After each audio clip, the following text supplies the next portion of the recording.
ହେଲେ ମତେ ବି ସମସ୍ତେ କାର୍ଯ୍ୟ ନାହିଁ ବୋଲି କହି ଘୃଣା ମଧ୍ୟ କରୁଛନ୍ତି। କଣ ଭଗବାନ ଜଗନ୍ନାଥ ଆମ ଡାକ ଶୁଣିବେନି? ତାହେଲେ ବୁଢ଼ା କାଳିଆ କିଏ ଆମରି ସାହାରା ହେବ? କେତେ ଓଷା ବ୍ରତ ଉପବାସ କଲେଣି, ହେଲେ କେହି ଆମ ଡାକ ଶୁଣୁନାହାନ୍ତି। ସତରେ କଣ ଆମ ଭାଗ୍ୟରେ ଏତେ ଦୁଃଖରେ ଖାଇଛି? ହେ ପ୍ରଭୁ, ତୁମେ ହିଁ ଆମର ଏକ ସାହା ଭରସା। ମୁଁ ଶୁଣିଥିଲି ସହର ତୁଳନାରେ ମୋ ଡାକ୍ତର ସୁଖରେ କେତେ ଲୋକ ସନ୍ତାନ ପ୍ରାପ୍ତି ହେଲେଣି। ହେଲେ ଚାଲୁନ ଆମେ ମଧ୍ୟ ଯାଇ ଥରେ ଦେଖା କରି ଆସନ୍ତେ। ଏହି ବିଜ୍ଞାନ ଯୁଗରେ ସବୁ କିଛି ସମ୍ଭବ ହୋଇପାରୁଛି।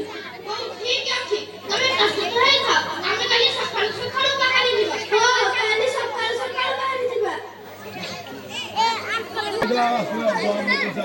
ସାମଲ ମିଉଜ ବ୍ୟବସ୍ଥା କିଛି ହେଇନି।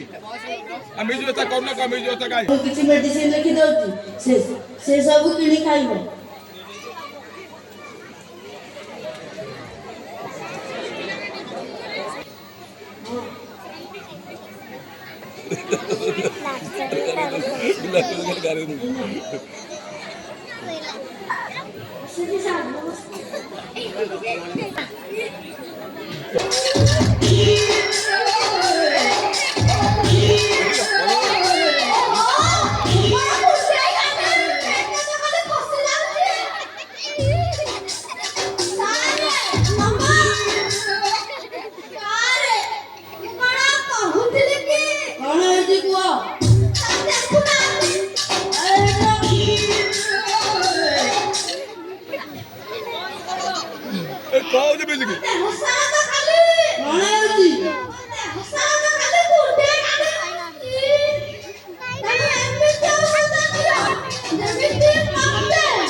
ठीक ଅଛି, ମୁଁ କିଛି ମେଡିସିନ ଲେଖି ଦଉଛି। ଯୋଉ ଜାଗାରେ କୁଣ୍ଡିଆ ହଉଛି ସେ ମେଡିସିନକୁ ଲଗେଇବ।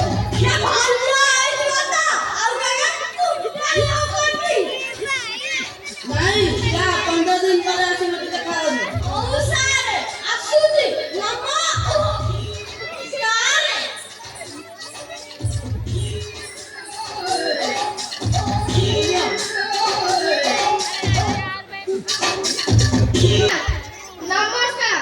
ନମସ୍କାର, କଣ ଅଛି କୁହ?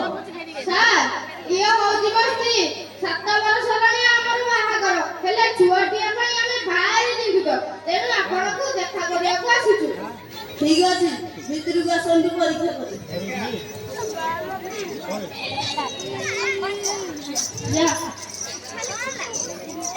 ହେ ଭଗବାନ, ଆମ ଡାକ ଟିକେ ଶୁଣ।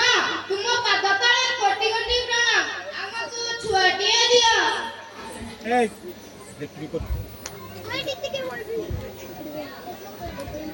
ଠିକ ଅଛି, ତୁମର ସବୁ ରିପୋର୍ଟ ଦେଖିଲି। ଏବେ କିଛି ମେଡିସିନ ଲେଖି ଦଉଛି, ସେ ସବୁ କିଣି ଖାଇ।